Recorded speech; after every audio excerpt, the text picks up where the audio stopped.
भैया कहीं कहीं घटना घट जाला। अब वही तरह बता देते कि होत रहे रामलीला।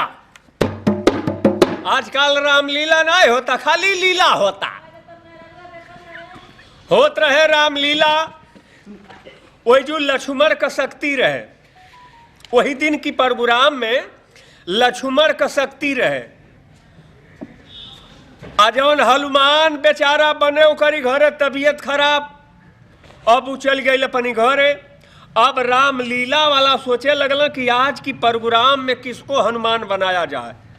दिमाग दौड़ावत दौड़ावत एक जानी हलवाई बेचारा के 500 रुपया में सेट कैले कुल।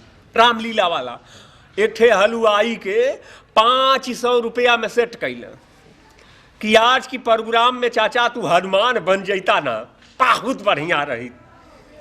आ तो के 5 मिनट में 500 रुपया दिया।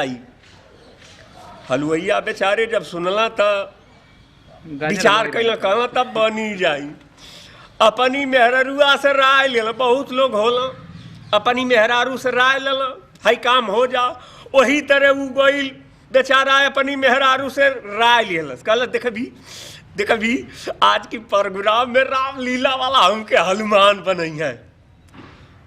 मेहरुआ कहल 4 दिन से टीका चंदन लगा के चौकवासल बाणस, जा तड़ा हनुमान बने तो सजगो रही। कहल बे हम सजगो रह केतनो हमके थी करी लो, हम सजगो रह। अला हूँ हनुमान बने। अब रामलीला वाला उनके प्लास्टिक का आधा गदा दे के तरकुल भर ऊपर बांध दिया भैया, तरकुल भर ऊपर। हनुमान जी ऐसे करत नीचे उतरत आई हैं। 6-7 जानी पतरका तार वाला नार रहे, पतरका तारे से बांध दिले रहल से तरकुल भर ऊपर हनुमान जी के। अब वो 6-7 जानी ऐसे पतरका तार सरकई हैं तो हनुमान जी ऐसे करत नीचे उतरत आई हैं। बजवा में नहीं होला, हर हराए लगल। भगवान राम लक्ष्मण जी के गोदी में लेके रोवत हम रामलीला में। अब हमारे भाई का जान खतरे से बाहर हो रहा है, अभी तक कपिराई नहीं आए। तब लग बजवा में हर हर आए लगल भैया। है राम जी देखल जौन संचालन करत रहल, अरे जोरदार ताली हो, हनुमान आ गए, हनुमान आ गए। अब बसु जौन आम पब्लिक में कतारवा धो के तारकावत रहल सब। ऊ जनल सकी हम हनो के ताली बजावे खातिर संचालन महोदय कहत हम। अरे बाप रे बाप, अब जौन बटे की तार छोड़ के बजा दिया सा ताली। हनुमान जी तरकुल भर ऊपरे हूँ। अब दुई पोरसा बेचारा ऊपरे बा, तार छोड़ के बजा दिया सा ताली। हनुमान जी वही चबूतरा पे गिरला, धड़ाक ते मुँहे की भरे गिर गई, मुँहे की भरे। सही में हनुमान बन गई।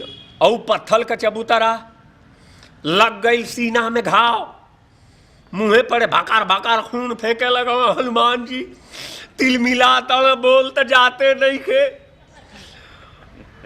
अब बचल हाहाकार, हनुमान जी घाई हो गए, हनुमान जी घाई हो गए। अच्छा ये बेचारा के तब बोल जात नहीं खे।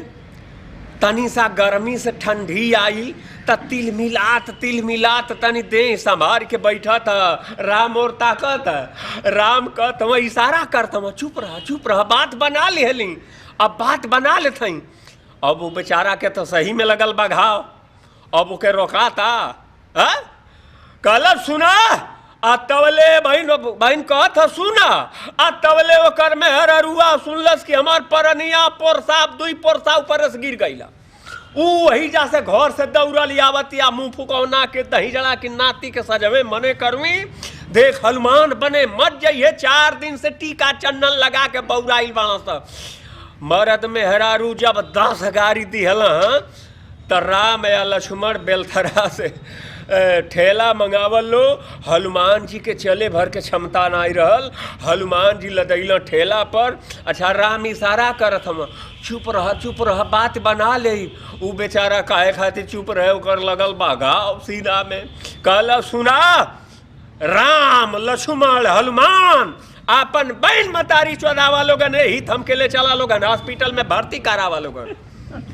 12 बजे राती का हॉस्पिटल खोलाइल, हनुमान जी का होवे लगल इलाज, तो हमहू रामलीला मजे का देखले हैं भैया।